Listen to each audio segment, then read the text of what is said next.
কোনো হসপিটাল, কোনো nursing home তারা যদি এই পার্টিকুলার ড্রাগটাকে প্রেসক্রাইবও করে ইন দ্য ইন্ডাস্ট্রি, সেটা কেনার মতো মানুষের হাতে ক্ষমতা আছে কিনা সেটা একটা কোয়েশ্চেন মার্ক। 2.5 লাখ টাকা দিয়ে যদি লোকের একটা ওষুধ কিনতে পারে, সারা জীবন মধ্যে রোজগার করে 2.5 লাখ টাকা ওষুধ পৌঁছাবে তার ঠিকানা।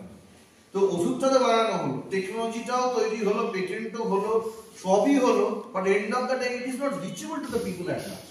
এবারে নেক্সট যেটা এর থেকে বেরিয়ে আসে যে NATCO Pharma offered to sell it around ₹9,000, making it affordable for the people belonging to every strata. এদের ক্ষেত্রে NATCO Pharma has done a better job. এটা at least buying capacity লেভেলে আসার জায়গা থেকে ট্রেস করতে পেরেছে।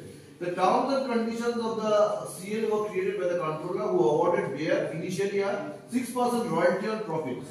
Bayer appealed the controller's decision before Indian Intellectual Property Appellate Board. আমাদের এই ধরনের কন্ট্রোভার্সি যখনই আসে তখন এর অ্যাপেলেট যে ফোরাম আছে IPAB, তার সামনে এটাকে প্লেস করতে হবে। তো তখন নেক্সট স্লাইড।